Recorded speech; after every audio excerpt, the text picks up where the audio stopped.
بسم اللہ الرحمن الرحیم نحمدہ و نصلی علی رسولہ الکریم اما بعد۔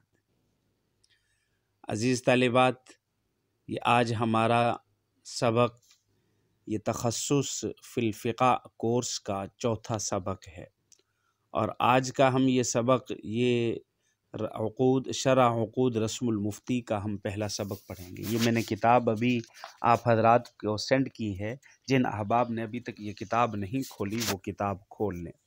تو ہم اس کتاب کے اندر مختصراً اہم باتیں آپ حضرات کے سامنے رکھیں گے۔ تو سب سے پہلی بات جو اس کے اندر ہے ہم سوالات کی صورت میں پیش کر دیں گے۔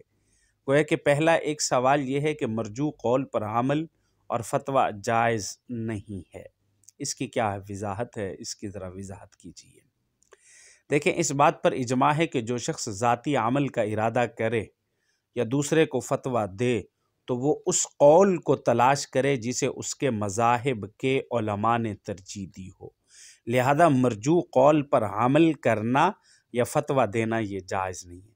علماء کرام فرماتے ہیں کہ مجتہد اور مقلد دونوں کے لیے راجع قول کے بغیر فیصلہ کرنا اور فتویٰ دینا جائز نہیں، کیونکہ یہ خواہش کی تابع داری ہے اور یہ بالاجماع حرام ہے۔ راجع کے مقابلے میں مرجوع معدوم کی طرح ہے، تو اس لیے ایسے قول پر عمل کیا جائے کہ جو راجع ہو، جس پر اس کے مذاہب کے علماء نے فتویٰ دیا ہو۔ اگلا سوال طبقات فقہا کا ہے کہ طبقات فقہا کیا ہیں، کتنے ہیں اور کون کون سے ہیں۔ یہاں طبقات فقہا 7 لکھے ہوئے ہیں، لیکن مختصراً جو اکثر علماء بیان کرتے ہیں وہ 6 بیان کرتے ہیں، کیونکہ پہلا اور دوسرا طبقہ ان دونوں کو اکٹھے شامل کرتے ہیں۔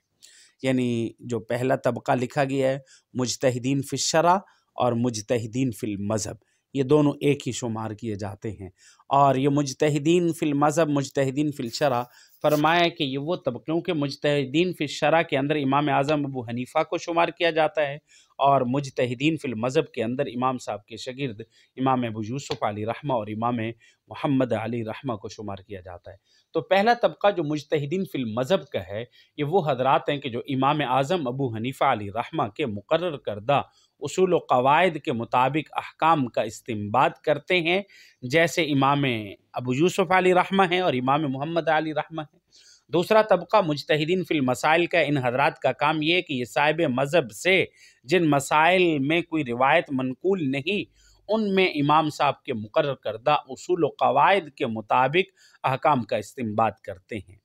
حالانکہ یہ حضرات اصول و فروع میں اپنے امام کی مخالفت پر قدرت نہیں رکھتے، جیسے امام خصاف ہو گئے، امام طحاوی ہو گئے، امام کرخی ہو گئے، امام سرخسی ہو گئے، امام بزدوی علیہ الرحمہ، یہ سارے حضرات ہو گئے۔ اور تیسرا طبقہ اصحاب تخریج کا ہے، یہ حضرات قول مجمل کی تفسیر اور قول محتمل کی تعیین پر قدرت رکھتے ہیں، البتہ اجتہاد پر قدرت نہیں رکھتے، جیسا کہ امام راضی ہو گئے۔ اور چوتھا طبقہ اصحاب تخریج کا ہے، یہ حضرات امام صاحب سے منقول 2 روایتوں میں سے کسی ایک کو دوسری پر ترجیح دینے کی قدرت رکھتے ہیں، جیسے امام ابو الحسن قدوری اور صاحب ہدایہ وغیرہ ہو گئے ہیں۔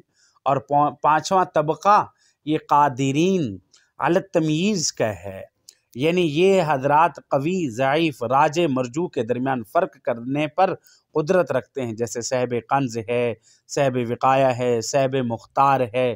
اور چھٹا طبقہ جو ہے یہ مقلدین محض کا ہے، یہ حضرات نہ اجتہاد پر قدرت رکھتے ہیں اور نہ اچھے برے میں امتیاز کرنے پر قدرت رکھتے ہیں، بلکہ ہر حکم میں اتباع کرتے ہیں، ہر حکم میں، ہر مسائل کے اندر یہ دوسرے کی اتباع کرتے ہیں، اور یہ خود مسائل کا نہ اجتہاد کر سکتے ہیں اور نہ ہی یہ خود مسائل اپنی طرف سے بنا سکتے ہیں، بلکہ ہر مسئلے کے اندر اپنے علماء کی یہ حضرات اجتہاد کیا کرتے ہیں۔